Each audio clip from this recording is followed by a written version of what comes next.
Buenas noches, ¿me escuchan? Aquí. Eh, Sí, muy bien. bien.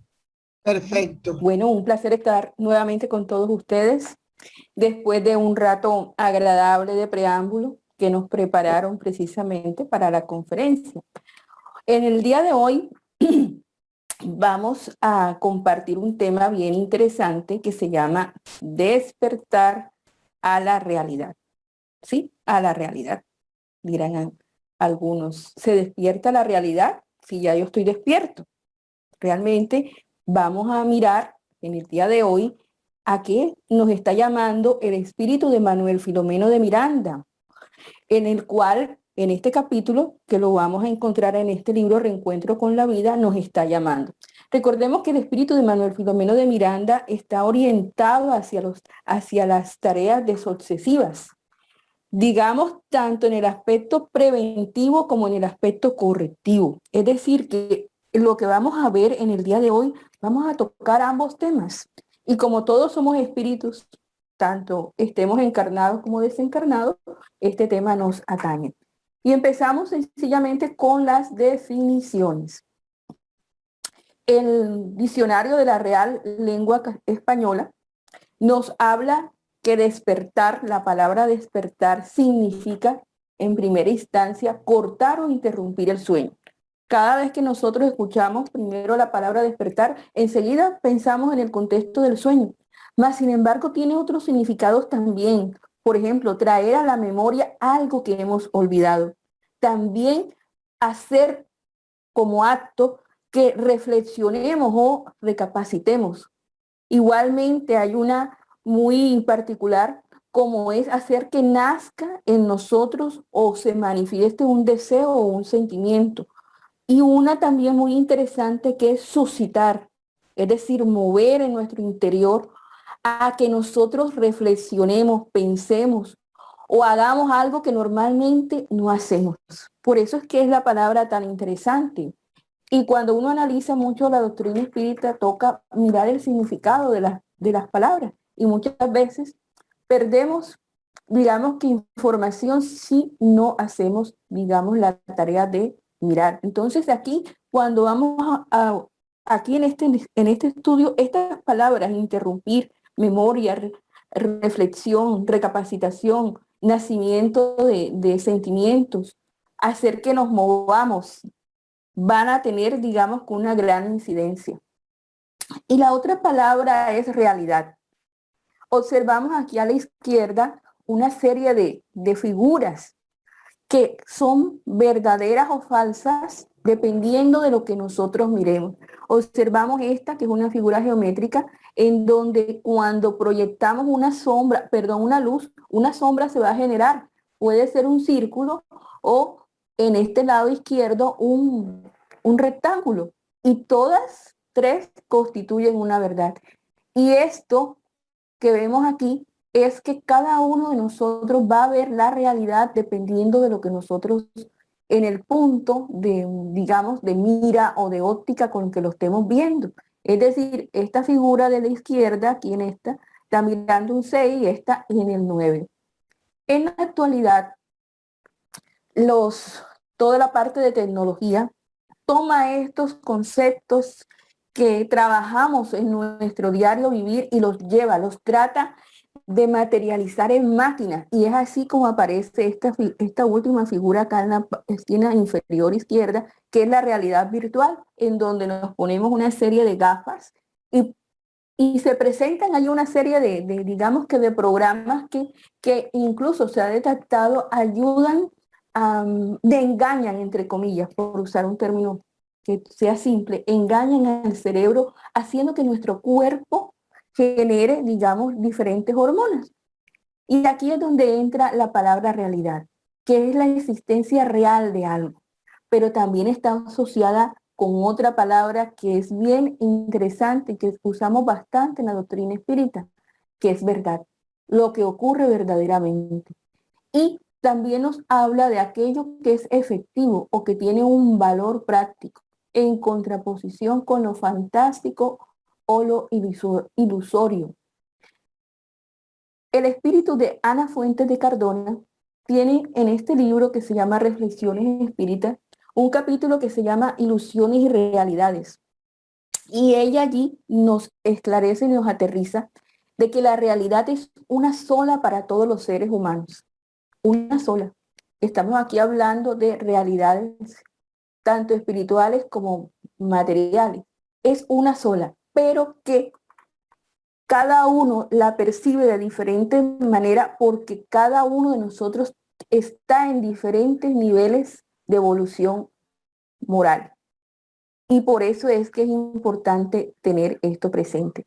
Entonces, el obstáculo que todos tenemos en nuestro interior que superar son las ilusiones o los sueños que el ego crea. ¿Por qué? Porque nos distraen del verdadero encuentro con nosotros mismos, con lo cierto, con la inmortalidad. Con esto no estamos diciendo que las ilusiones sean malas, porque las ilusiones van de la mano mucho de la esperanza, de la representación de lo que nosotros aspiramos a ser. Sin embargo, las ilusiones tienen que estar aterrizadas a la realidad, a las verdades. Y pone dos ejemplos ella. Por ejemplo, la ilusión de la madre es ver a su hijo crecer sanamente y lograr triunfar en la vida. Esa es la ilusión, especialmente cuando hay niños pequeños. Pero la realidad nos esclarece ella que todo eso depende de la educación, de los valores que le infundamos en el alma a esta criatura y que infundimos nosotros con el ejemplo. La ilusión del agricultor es tener abundante cosecha. La realidad es que lo logrará si tiene los cuidados necesarios para la siembra. Cosa que a veces cuando intentamos sembrar, por ejemplo, una planta ornamental en nuestra casa, se nos olvida, nos ilusionamos con las flores que nos va a dar la planta y las sembramos, ponemos la semilla, pero se nos olvida regarla, ponerla al sol, echarle el fertilizante, quitarle las hormigas. Y por eso es que ella nos hace digamos, ese esclarecimiento. Entonces nos dice ella que la ilusión no debe estar por encima de la realidad. Es decir, se vale soñar, sí, se vale tener esperanza, sí, pero con los pies en la tierra. Es decir, que la realidad debe estar sí, acompañada de la ilusión para buscar suavidad, para buscar belleza. Pero siempre que nosotros queramos obtener un sueño, es necesario aterrizarlo, es decir, colocarlo en la realidad. ¿Cómo? A través de el fortalecimiento de la fuerza de voluntad, porque si no, ese sueño que tanto acariciamos, esa ilusión no se concreta. Y al no concretarse en nuestro interior va a quedar la sensación de fracaso y de frustración. Manuel Filomeno de Miranda nos comienza a decir que la experiencia carnal, es decir, la reencarnación, nos permite a nosotros como espíritus tomar el cuerpo, tener un cuerpo físico, pero que al tomar ese cuerpo físico, nosotros vamos a sentir una turbación, que es allí donde entra el famoso olvido del pasado, de otras existencias, que en el Evangelio según el Espiritismo, en el capítulo Bienaventurados los afligidos, Allan Kardec nos esclarece de que Dios nos ha dado para que mejoremos lo que es precisamente necesario y suficiente. Es decir, ¿qué es lo necesario y suficiente en el caso de esto, de la reencarnación? Sencillamente dos cositas. La voz de la conciencia y nuestras tendencias instintivas. Y muchas veces escucha uno cuando llegan las personas a los centros espíritas la intención de saber qué fueron en una vida pasada. En la doctrina nos esclarece, no hay necesidad de saber si fuiste un rey, un príncipe o un mendigo o un criminal, no. Sencillamente nos invitan a revisarnos a nosotros mismos las tendencias que tenemos, porque muchas veces esa intención de mirar al pasado nos puede perjudicar. ¿Por qué? Porque nos puede dar recuerdos penosos que van a generar inconvenientes en las relaciones sociales. En cambio, cuando nos dan ese olvido, nos dan la oportunidad de empezar de cero, de empezar de cero. Adicionalmente, nosotros como espíritu somos herederos de nosotros mismos. Inscribimos nuestras experiencias en nuestra tela mental, en nuestro perispíritu. Pero las experiencias que nosotros inscribimos hacen parte de aquellas, digamos, eventos, tanto positivos como negativos, que tenemos que enfrentar. Entonces, ¿qué sucede? Que como se olvida el pasado, pero queda impregnado el cuerpo con las energías que nosotros cultivamos en el ayer, cuando estamos ya encarnaditos, las vamos a exteriorizar a través de los instintos que tenemos dentro, de aquello que tenemos dentro que escribimos nosotros mismos, más nadie. Y algunas personas cuando hablan de instintos dicen, ay, no, eso no, yo no quiero más instintos. No, el Allan Kardec, en el libro de los espíritus, en un núcleo temático que se llama Instintos e Inteligencia, nos habla la pregunta 73, que los instintos son inteligencia rudimentaria. Inteligencia rudimentaria. Y entonces, ¿por qué algunas personas lo ven tan mal? Sencillamente porque lo que hemos escrito en nuestro interior son aquellas partes negativas que para poderlas cambiar o transformar es necesario que eclosionen, que aparezcan. Por eso muchas veces cuando uno está en procesos de cambio, hay un choque interior, un choque interior. Por ejemplo, cuando uno intenta cambiar un hábito alimenticio, uno sabe que debe cambiar el hábito, pero resulta de que durante mucho tiempo el instinto que está ahí dentro de uno es el de la pereza, el de la flojera, el que otra persona lo haga. Entonces hay un choque entre ese instinto que hay que modificar con la realidad que se está presentando. ¿Y ese choque es necesario? Sí, es necesario, porque es la única manera de sacarnos de la zona de confort.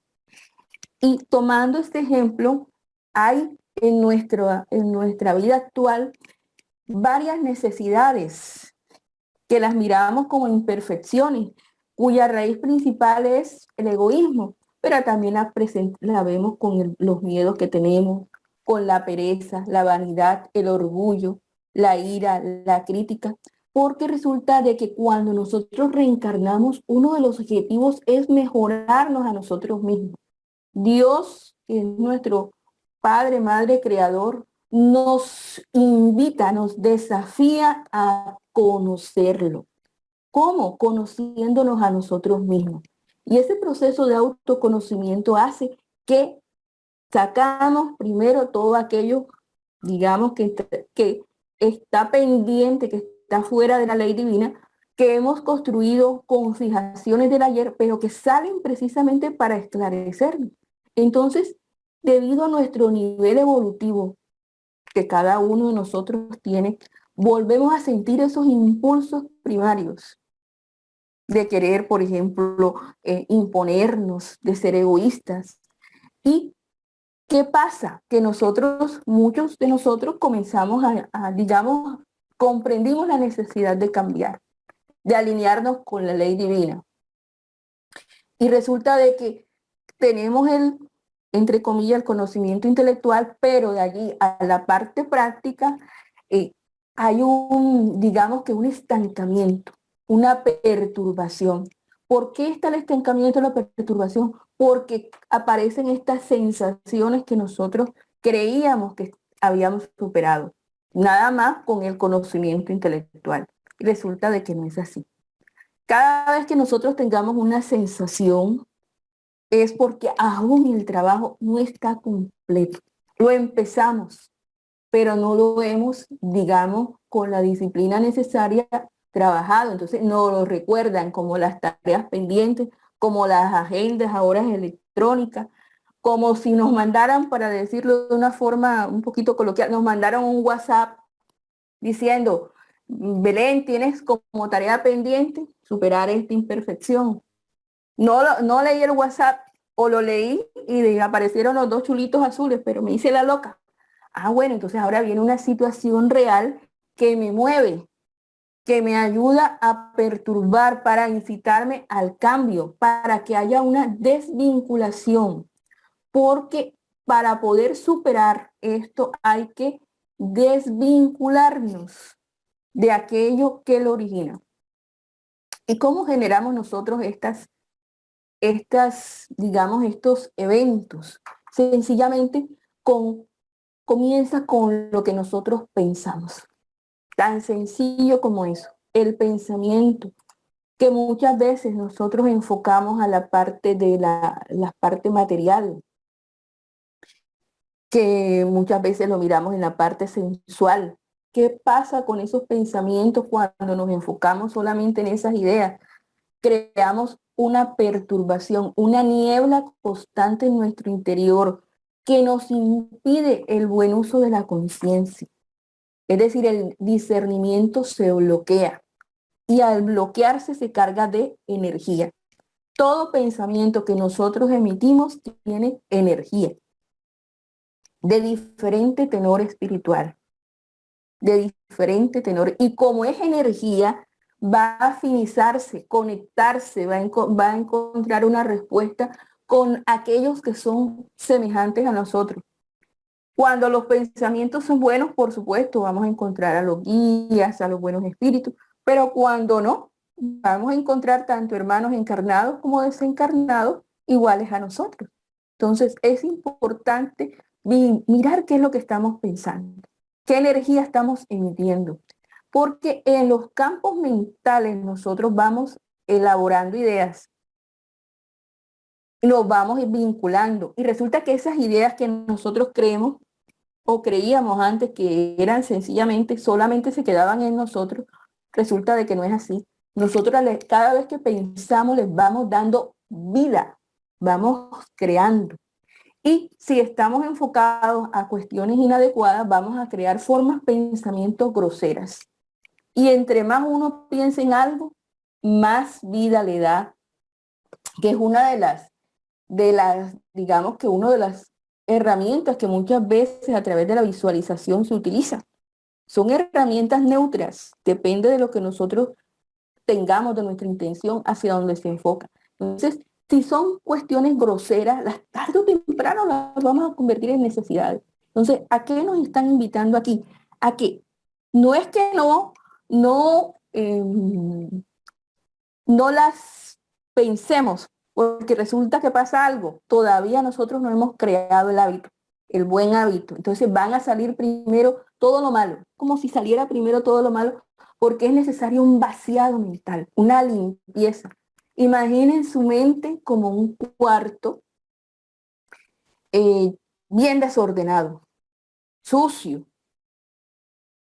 tanto en el cielo raso, en el piso, en las paredes, y que le asignan a uno la tarea de limpiar y le dan a uno la pala, la escoba, la aspiradora, el detergente, pero nos dicen solamente usted puede hacerlo, nosotros podemos dirigir, porque como está tan oscuro, usted no sabe por dónde coger. Entonces llega el guía de uno y le dice, yo te dirijo, pero quien tiene que hacer la tarea eres tú.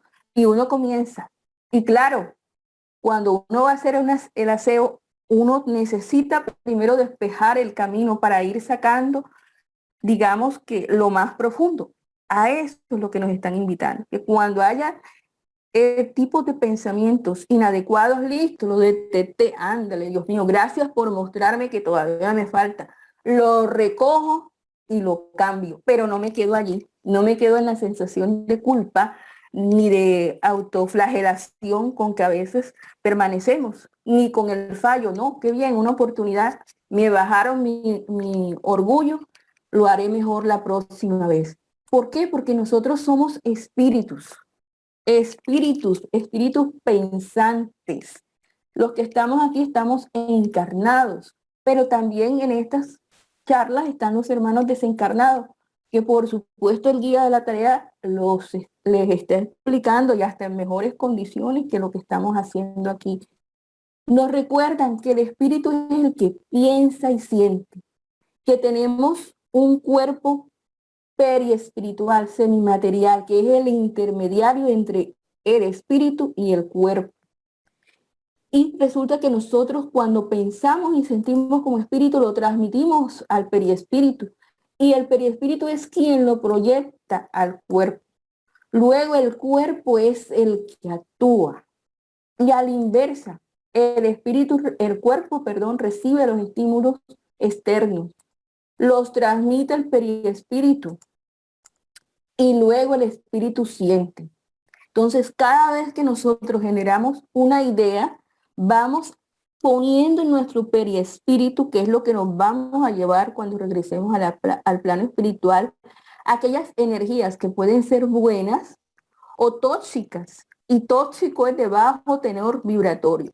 Entonces, cuando nosotros desencarnamos o morimos, el cuerpo va para la tierra o para el horno crematorio. Se debe transformar. Pero nosotros nos vamos con nuestro periespíritu. ¿Y qué vamos a llevar en ese periespíritu? Aquellas energías que nosotros instalamos. ¿Y qué sucede? De que como nosotros dejamos el cuerpo, pero seguimos siendo espíritus que pensamos y sentimos, vamos a sentir los mismos deseos, los mismos placeres y ya no los vamos a poder, digamos, que satisfacer como antes. Y eso va a generar, digamos, que dentro de nosotros mucha molestia que muchas veces los hermanos espirituales manifiestan a través de lo que nosotros en la doctrina espírita conocemos como obsesión. Es decir, la acción perjudicial de un espíritu sobre otro.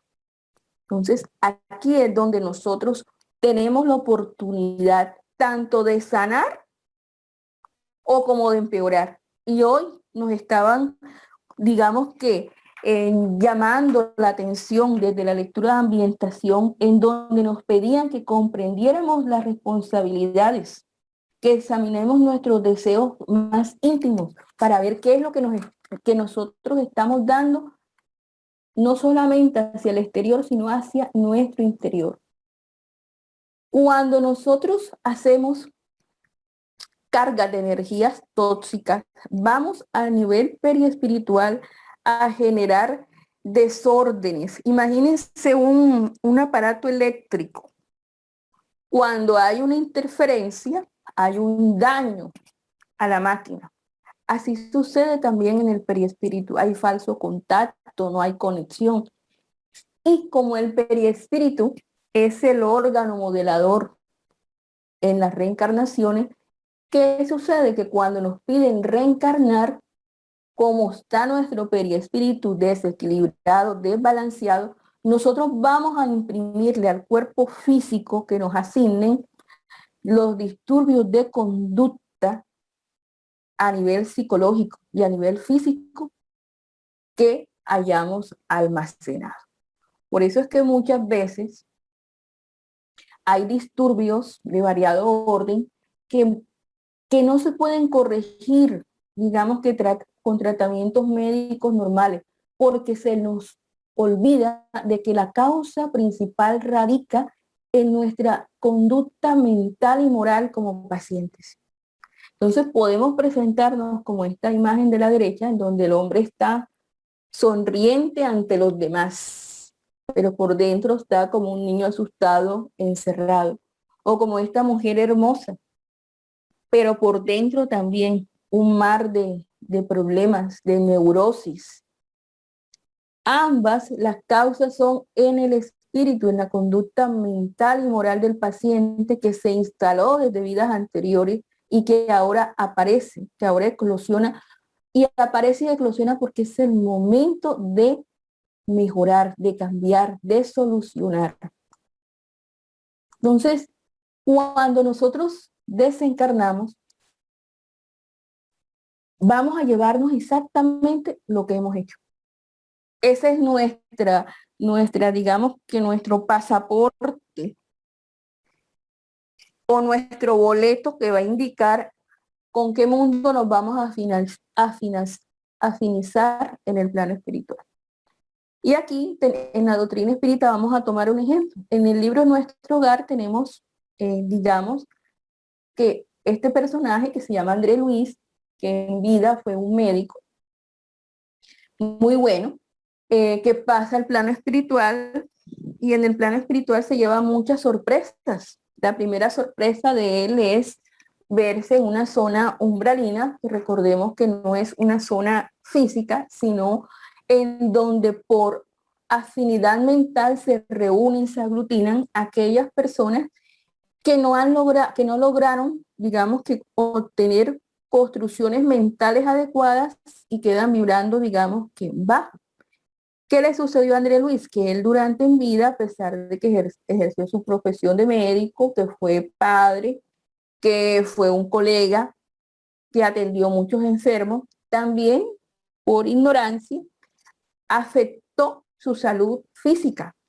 ¿En qué sentido? Era un bebedor social y abusó también bastante de la comida y de otras cosas. Eso ocasionó que en la vida que él tuvo a nivel físico se generara una oclusión intestinal.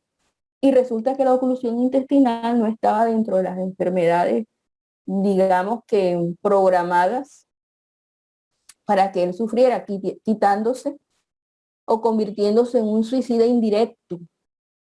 Y eso lo llevó a que cuando estaba en el plano espiritual se veía esa parte abdominal, digamos que con un completo daño y adicionalmente los gritos que le decían de que era un suicida. Es decir, su despertar a la realidad en el plano espiritual fue un proceso, como nos dice aquí Manuel Filomena Miranda, lento y doloroso, porque su conciencia estaba obnubilada. Es decir, él durante esos 7 8 años que estuvo en el umbral, él no entendía lo que pasaba y como no desarrolló, digamos que hábitos de la oración, de la meditación, de mirar qué hay más allá, ¿qué pasó? Le tocó esperar un tiempo hasta que logró hacer esto, reflexión elevada, se acordó de la oración. Y en ese momento fue que logró la ayuda. Entonces, ¿qué nos están diciendo aquí? Nos están diciendo que nosotros desde la vida actual tenemos que despertar la conciencia, que hagamos reflexiones de lo que es nuestra vida, que construyamos ideas liberadoras para que desde el plano, digamos, la vida física actual, podamos desvincularnos o desatarnos de esas complejas vibraciones que son perjudiciales y que se ve más exactamente ese aspecto perjudicial cuando uno regresa al plano espiritual. Y nos esclarece Manuel Filomeno de Miranda que muchas de las actitudes físicas las encontramos en las entidades que desencarnan, que las fijamos y que para poder hacer procesos de reconstrucción o de sanación a nivel periespiritual, vamos a tener tiempos de recuperación casi equivalentes al tiempo que nosotros creamos el mal hábito. Y eso es importante de saber. Cuando uno comienza a tomar conciencia de los procesos alimenticios, uno se va a dar cuenta de que para poder, digamos, que bajar de peso a nivel físico, se va a requerir un tiempo similar al que demoró uno abusando de la alimentación de forma inadecuada. Entonces, es, digamos, que lo mismo. Ahora, André Luis, al igual que a nosotros y a muchos hermanos que están en el plano espiritual, no lo dejan solo. No, para nada están solos. Aún cuando están en la reunión, regiones bastante oscuras, ahí están los guías, pero resulta de que es necesario que nosotros como espíritu seamos capaces de pedir ayuda. Ayuda. Hay un refrán que dice, ayúdate que Dios te ayudará o que el cielo te ayudará. Es cierto. Muchas veces nosotros por orgullo decimos, Dios sabe qué es lo que necesito. Él debería dármelo. Rara vez decimos oramos pidiéndole a Dios que nos intuya, que nos muestre qué es lo que realmente necesitamos. Entonces, a pesar de pasar muchas veces al plano espiritual con bastantes problemas que nosotros mismos creamos por nuestros vicios morales, que aún no nos hemos, digamos, quitado, está el auxilio divino, está la misericordia divina y está cómo se manifiesta a través de los benefactores espirituales que están allí esperando nuestro pedido de ayuda. Y muchas veces ese pedido de ayuda no solamente parte de nosotros, sino de los hermanos, tanto encarnados como desencarnados, que están en mejores condiciones espirituales, que piden, por ejemplo, por estos hermanos sufrientes. Por eso es tan importante la oración por el necesitado, encarnado o desencarnado. Esa oración, esos buenos fluidos, son los que ayudan a que las fuerzas deleterias que como espíritus se han transferido a lo profundo del ser, puedan, digamos, ir pasando por un proceso de degradación, es decir, de liberación pausada, de liberación, porque las liberaciones no son de la noche a la mañana, llevan, como decía acá la anterior diapositiva, llevan un tiempo, y el tiempo va a depender de cada uno de nosotros, es decir, va a ser rápida o corta, dependiendo de nuestra intención.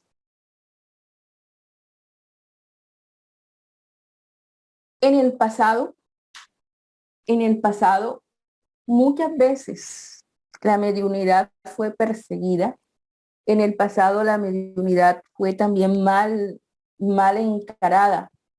Cuando llega Allan Kardec, más exactamente con el libro de los medium, nos muestra que estas entidades, que estos espíritus, que tanto por diferentes fenómenos mediúnicos se han presentado durante largo tiempo, estábamos tratando con seres inteligentes, con hombres y mujeres que tuvieron una vida corporal. Entonces, la mediunidad, el espiritismo llega como una fuente de esclarecimiento, de presentarnos qué es lo que nos sucede.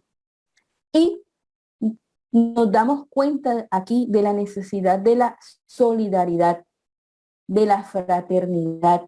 Y así como aparece la parte del espiritismo cristiano en los centros espíritas serios, en donde aparecen estas labores de psicofonía y psicografía que ayudan a que estos hermanos que están en estas condiciones, algunos bastante deplorables, a través de los medios puedan manifestarse. Y aquí es importante el trabajo del medium. Sí, el trabajo del medium es importante porque el espíritu que va a comunicarse con nosotros o el que le vamos a prestar el cuerpo va a llevarse aquella energía que nosotros tengamos.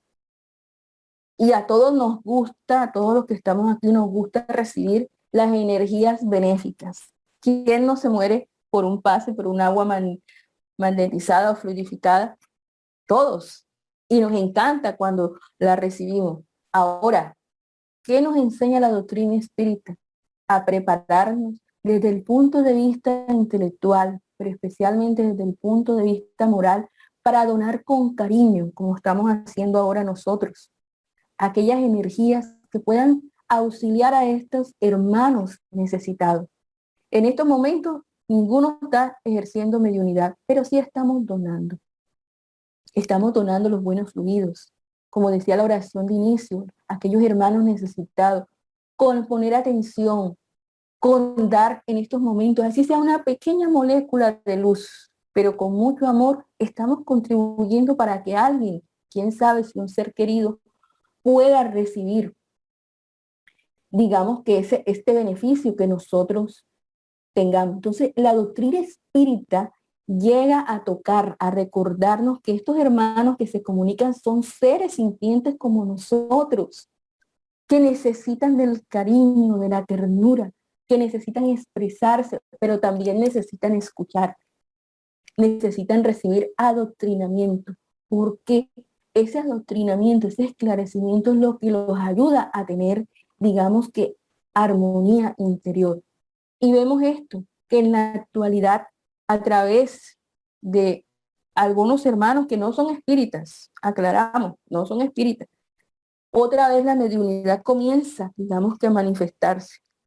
Desafortunadamente no van de la mano con el conocimiento espírita, pero por allí, aún así nos dice Manuel Filomeno de Miranda, de que, a pesar que los centros espíritas están constituidos con el objetivo de iluminar conciencia, de salir de la ignorancia, muchas veces cuando estas manifestaciones se presentan digamos que en ambientes no espíritas, también hay un auxilio, ¿sí? Hay un auxilio, porque hay una donación consciente incluso, e inconsciente de energía.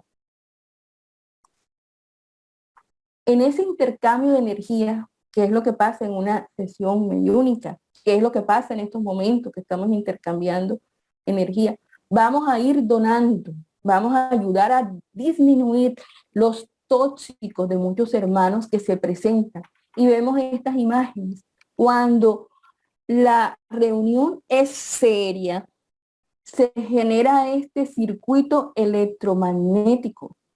Manuel Filomeno de Miranda lo llama circuito psicotrónico. Y en ese circuito mediúnico se establece una corriente mediúnica al cual es reforzada por los guías, por los espíritus superiores.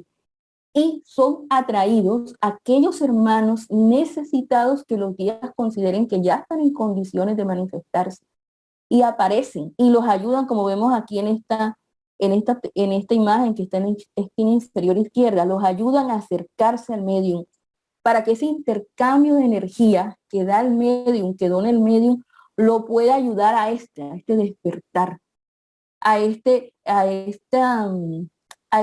pedido sincero que muchos de ellos expresan: ya no quiero seguir odiando, yo no quiero seguir así, ayúdenme, auxilio, yo quisiera recibir ese amor que veo en los demás. Bueno, y ahí es donde son atendidos. Entonces, es necesario que nosotros como estudiantes de mediunidad nos apliquemos en la pregunta 919A del libro de los espíritus, el conocimiento a nosotros mismos, pero con un conocimiento de nosotros mismos que implique la reforma íntima, que vaya de la mano del estudio, del trabajo, del esfuerzo de darnos a los demás. ¿Por qué? Porque estamos intercambiando energía y a todos nos gusta recibir lo mejor. ¿Por qué? Porque también estamos esclareciendo. Esclarecemos cuando leemos en voz alta, esclarecemos cuando pensamos bien, esclarecemos también o intercambiamos energía cuando emitimos energía de ternura, de compasión, de amor, que esa energía muchas veces es transformada por los espíritus guías para envolver al enfermo desencarnado, revitalizándole, dándole tranquilidad, ayudándole a eliminar los residuos venenosos. Y si ustedes creen que esto no sucede a nivel físico, sí sucede. ¿Cuántas veces nosotros, cuando llegamos ante un amigo, una amiga, a contar un problema, que es cierto, tenemos hasta la solución ya en las manos, la tenemos clara, pero necesitamos desahogarnos? Cuando intercambiamos esa energía, cuando escuchamos la palabra de aliento o la de corrección, porque a veces hay correcciones, uno no se siente mejor. Sin entrar en mediunidad, uno no se siente como con más fuerza, como si le hubieran quitado un peso de encima. Bueno, a eso es lo que nos están aquí llamando.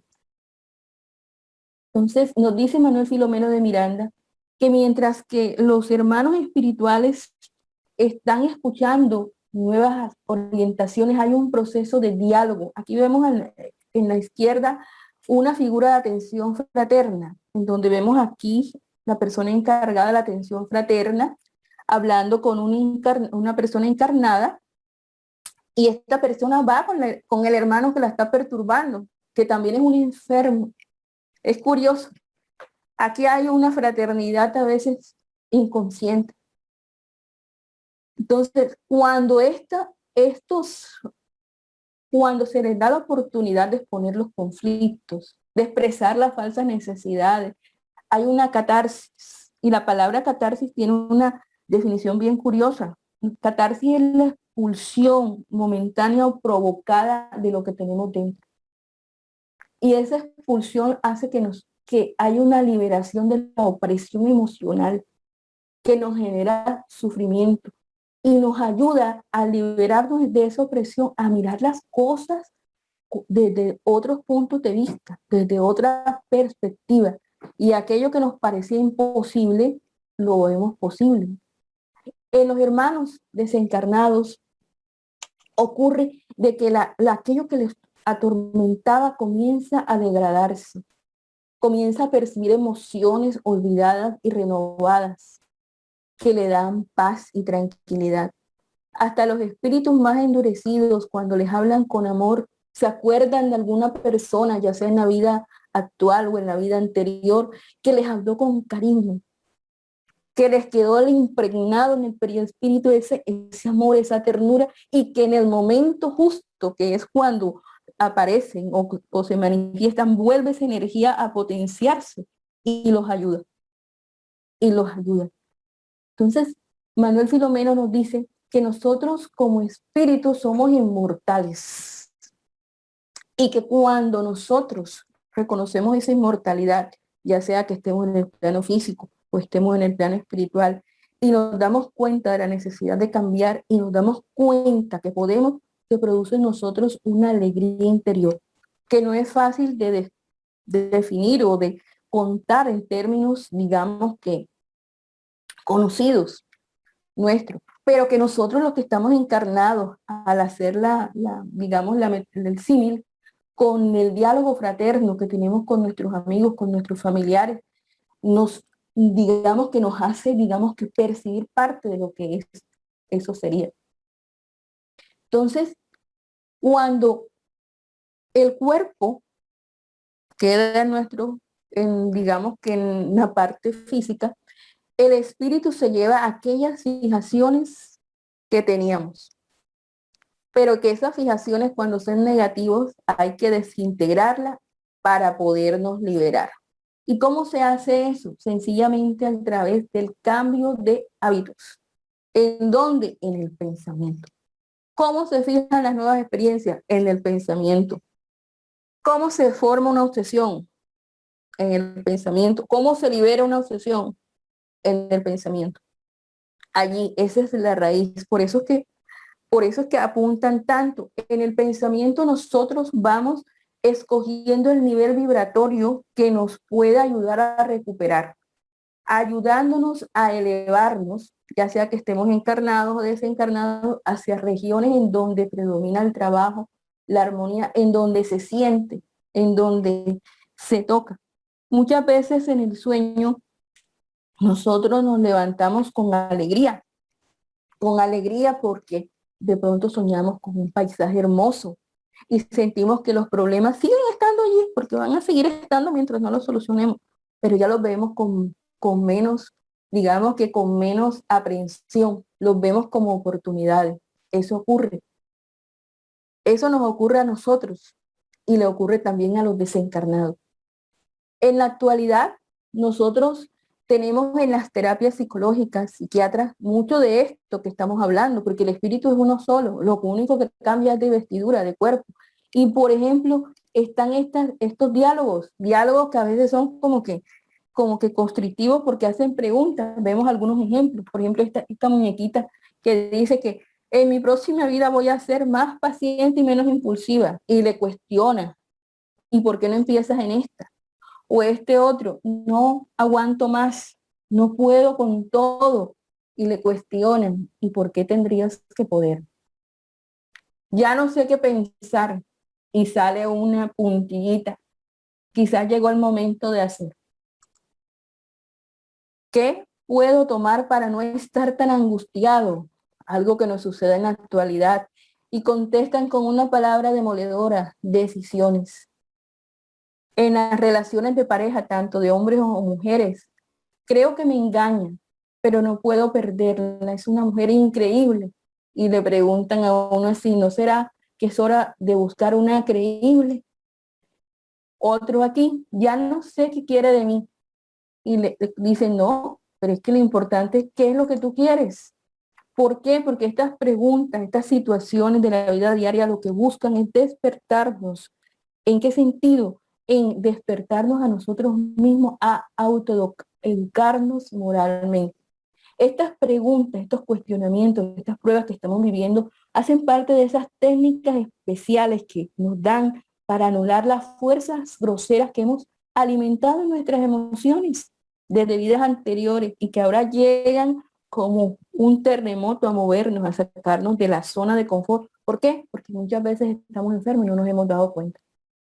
No nos hemos dado cuenta. Nuestro nivel de orgullo es tan alto que no nos hemos dado cuenta. Entonces, nos dice Manuel Filomeno de Miranda, tengan presente de que el proceso de transformación no es inmediato. Los procesos buenos de transformación se producen a lo largo del tiempo con la colaboración de dos agentes, uno el paciente y otro los encargados de la liberación. Y hay un "y" que en lógica quiere decir que tienen que ser ambos verdaderos para que las cosas se den. ¿Y eso qué significa? Que muchas veces nosotros no aceptamos la condición de pacientes, de necesitados. No lo aceptamos. Y si tenemos conocimiento en la doctrina espírita, muchas veces decimos, no, pero yo soy un expositor, yo soy un instructor, yo soy un medio del equipo de sucesión. Un montón de telarañas que hemos construido durante tanto tiempo que impiden de forma consciente o inconsciente los procesos de liberación. ¿Y qué piden? Lo que veíamos anteriormente, la humildad de saber reconocer que necesitamos ayuda. En ese momento llegan estos equipos a auxiliarnos. André Luis, en el libro Nuestro Hogar, nos muestra este proceso. Cuando primero aquí vemos en esta imagen, es atendido en el hospital, donde es a través en la segunda del tratamiento de pases, de cirugías que tuvo, que lo ayudaron a reconstruir esa parte abdominal. Cuando se dio cuenta de la necesidad del conocimiento, iba voluntariamente a las charlas de los guías, de los instructores. Cuando se dio cuenta de cómo podía el agua ayudarlo. Cuando también se dio cuenta que la persona de que menos él esperaba fueron las oraciones que más llegaron para auxiliarlo, porque fueron dichas con el corazón, con el agradecimiento que a veces se nos olvida. Y cómo al final él se da cuenta con el buen ejemplo de todo que era necesario también auxiliar. Por eso es que la oración, la meditación, el trabajo es necesario y no debemos esperar hasta que esté cercano nuestro fin para realizarlo. Y vemos algunos otros ejemplos. Por ejemplo, necesito estar siempre con él. Y hacen un cuestionamiento. ¿Tanto se aburre con esto mismo? ¿Contigo misma, Carla? Otra, yo no hice nada. Y dice, ¿no será que ese es el problema? Hasta que ellos no estén bien, no pienso ocuparme de mí. Imagínense. No es mi culpa. Entonces, ¿por qué te la quedas? Devuélvela. ¿Por qué traemos estos ejemplos a colación? Porque normalmente estos procesos de cambio, tanto a nivel físico como a nivel espiritual, como traíamos malos hábitos del ayer y del hoy, nos cuestan. Es decir, ahí puede haber un periodo de estancamiento en donde aparecen nuevamente las sensaciones, en donde uno se cuestiona, yo antes estaba bien, ¿yo para qué voy a hacer esto? Y Manuel Filomeno de Miranda, Juana de Ángelis, el mismo Evangelio según el Espiritismo nos dice, ya diste el primer paso, que es el interés en la autocura. Ahora es necesario que desarrolles la voluntad, como nos decía Ana Fuentes de Cardona al inicio. ¿Con qué? Con una actitud mental de agarrarnos, de sostenernos de los deseos nobles, de decir yo puedo, yo quiero, porque en toda enfermedad hay un momento en que puede haber un estancamiento. ¿Y cómo sale uno del estancamiento? Con un empujón. Y el empujón en este caso no debemos esperar que nos lo dé la vida, sino que nosotros mismos lo construyamos. Manuel Filomeno de Miranda nos dice, lo ideal sería que desde que estemos en el plano físico, nos demos cuenta que hay que despertar a la realidad de nosotros mismos. ¿Y eso cómo lo hacemos? Con la emisión de pensamientos con cargas vibratorias elevadas. porque ese pensamiento es lo que nos va a ayudar a modificar los impulsos de naturaleza animal que tenemos todos nosotros todavía. Esos pensamientos son los que nos van a ayudar a tener disciplina mental. Y al tener disciplina mental es más fácil coger a nuestro espíritu y educarlo.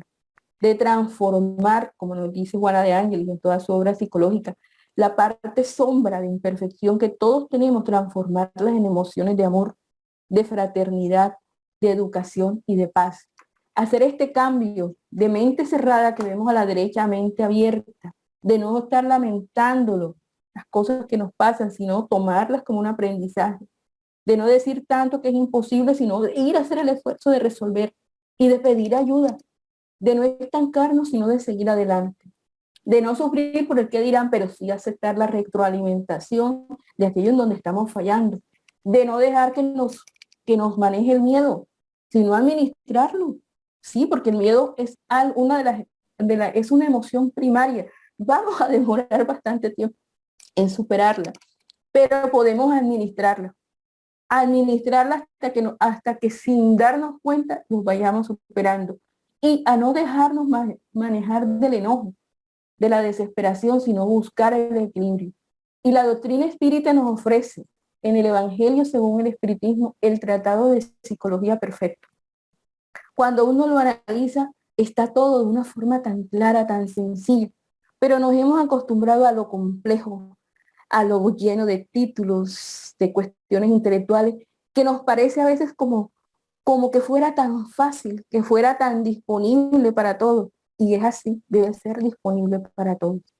Debe hablarnos de una forma fácil, que es lo que hace el Evangelio, pero que a la vez nos influye para convertirlo en realidad, para obtener el equilibrio intelectual y moral, que es el que nos va a garantizar que nuestra reencarnación sea exitosa. ¿Por qué? Porque nos va a permitir volar en la parte moral y en la parte intelectual, permitiéndonos, como nos finaliza Manuel Filomeno de Miranda, sentir en nuestro interior la satisfacción de estar conectado con las esferas del bien, no esperando desencarnar, sino desde ya, desde la vida actual, esa convivencia psíquica que no quita problemas, porque no los quita, sino que nos ayuda a sobrellevarlo. Y para finalizar, Ana Fuentes en ese capítulo Ilusiones y Realidades nos dice que el Maestro Jesús, nuestro ejemplo de vida, nos invita a vivir sanamente y con la ilusión de un mañana mejor. Pero la realidad de esto va a depender del compromiso con que asumimos nuestros deberes. Seremos felices, nos aclara ella de una forma tan sencilla, que seremos felices cuando logremos la coherencia entre la realidad y la verdad, porque en ese momento nos vamos a sufrir desengaño y nos invita a tener fe en nosotros, dando lo mejor que hay en nosotros mismos, para que nuestra realidad sea desde el plano físico el encuentro con la felicidad y la paz. Apreciados compañeros, muchísimas gracias por su atención y especialmente por su paciencia. Excelente, Belencita, excelente. Muy bien. Muchas gracias, Belén. Magnífica la conferencia.